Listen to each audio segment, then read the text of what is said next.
안녕하세요. 9월 18일 아침 기도에 오신 성도님들 한 분 한 분을 진심으로 환영합니다.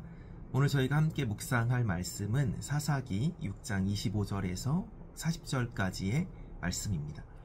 오늘 본문은 하나님께서 사사 기드온을 부르시고 또 그를 사용하시는 장면입니다. 당시 이스라엘 백성들이 미디안 압제 속에서 고통받고 있었을 때 그런 그들을 위해 하나님께서 기드온을 사사로 부르시고 세우셨습니다. 그리고 그 기드온의 첫 사역의 장면이 바로 오늘 본문입니다. 25절에 보면 하나님께서 기드온에게 이렇게 말씀하시죠. 내 아버지가 섬기고 있는 바알의 제단을 헐고 아세라 여신상을 찍어버려라. 그리고 너의 아버지가 키우는 그 소 중에서 가장 귀한 또 제일 좋은 숫소 한 마리, 그 7년 된 숫소 한 마리를 잡아다가 여호와 하나님께 단을 쌓아라 라고 말씀하십니다. 우상이 만연되어 있던 그 시대 상황 속에서 아버지가 섬기고 있는 그 우상을 없애는 것만으로도, 찍어버리는 것만으로도 참 부담스러운 요구였을 것입니다. 그런데 나아가 나의 육신의 아버지가 소유하고 있는 소, 그것도 가장 좋은 그 7년 된 숫소를 바치라니 기드온의 입장에서는 참 쉽지 않은 요구였을 것입니다. 그리고 그 당시 숫소는 제사에서 사용되는 또 제사에서 드려지는 가장 값비싼 제물 중의 제물이었습니다. 더군다나 7년 된 숫소는 특별한 귀한 재산이었죠. 성경에서는 7은 완전수를 의미합니다. 이스라엘이 미디안에게 압제당한 기간도 7년이었는데 그러한 상황 속에 7년 된 숫소를 바치라는 것은 결국 이스라엘 백성들이 하나님께 속한 백성임을 또 선포하고 그들의 주권자가 여호와 하나님이심을 고백하는 또 그런 의미를 갖고 있기도 하죠. 문제는 그 숫소가 기드온의 것이 아니라 아버지의 소유였다는 데 있습니다. 100번 양보해서 내 것 중에 기드온 너가 갖고 있는 것 중에 가장 귀한 것을 내게 바쳐, 그렇게 요구하는 것도 사실은 쉽지 않은데 아버지의 것을 바치라 하신 것입니다. 단순히 소 한 마리를 잡는 것이 문제가 아니라 아버지의 권위와 재산을 건드리는 일이었기 때문에 정말 쉽지 않은 일이었을 것입니다. 당시 이스라엘 사회는 철저히 가부장 중심의 사회였습니다. 그래서 아버지의 소유를 허락 없이 사용하는 것은 단순히 불효를 넘어서 가문의 질서를 거스리는 행위였을 것입니다. 그런데 왜 하나님께서는 그러한 불편한, 그러한 힘든, 그러한 요청을 기드온에게 하셨을까? 묵상해 보았습니다. 결국 하나님께서는 그 기드온, 사사로 기드온만 개인만을 부르신 것이 아닙니다. 그 집안의 전체, 나아가 이스라엘 백성들을 회복시키기를 원하셨던 것입니다.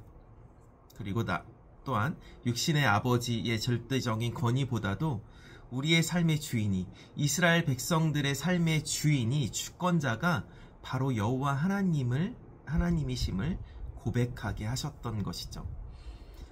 기드온은 어떻게 했죠? 그 뒤에 보면 하나님 말씀에 순종합니다. 그런데 어떻게 순종합니까? 혹시라도 누군가 볼까봐 두려워서 낮이 아닌 밤에 그 일을 진행하게 되죠. 아니나 다를까 마을 사람들이 그러한 일을 기드온이 한 것을 알고 그 다음날 바로 쫓아옵니다. 그리고 그를 죽이려고 하죠. 그때 그 아버지 요아스가 아들을 변호합니다. 바알이 참 신이라면 스스로 자신을 지켜야 되지 않겠냐라고 하면서 그렇게 아들 기드온을 지키죠. 기드온은 한 차례 위기를 넘기고 또다시 하나님께서 자신을 부르셨음에 확인하고 싶어 합니다. 이번엔 양털 시험을 통해서 말입니다. 결국 하나님께서는 기드온과 같은, 다시 말하면 저와 같이, 또 성도님들과 같이 겁 많고 또 두려워하고 연약한 우리를 사용하셔서 이스라엘 백성들의 구원의 역사를 이루어 가셨다는 것입니다. 오늘 본문을 묵상하면서, 말씀을 또 묵상하면서 우리도 하나님께서 삶 속에서 베풀어 주신 그러한 은혜와 또 기적에 감사할 때가 많이 있습니다. 그러나 막상 삶의 시험과 또 믿음의 결단 앞에서 계속 확인하고 싶어 하는 건 역시 우리의 모습일 것입니다. 제 모습이기도 합니다. 주님, 정말 이게 맞습니까? 주님, 정말 이 길이 맞습니까? 주님, 정말 제가 이렇게 하는 것이 정말 맞습니까? 라고 계속해서 확인을 하고 싶어 하죠. 그런데 또 이렇게 생각해 봤을 때, 묵상해 봤을 때 과연 그것이 잘못된 일일까 싶기도 합니다. 결국 우리는 연약한 존재이기에 하나님은 우리를 책망하지 않으시고 또 예수님께서 이 땅 가운데 오셔서 그 십자가를 통해서 우리에 대한 사랑을 확증해 주셨습니다.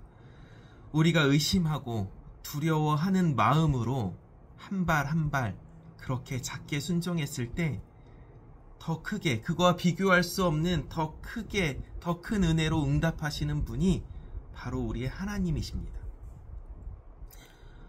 오늘도 또 하루가 시작되었습니다. 오늘 하루만큼은 우리 안에 깊이 정말 자리 잡고 있는 바알과 같은 존재, 또 아세라 여신상과 같은 그러한 우상들이 없진 않는지 한번 돌아보았으면 좋겠습니다.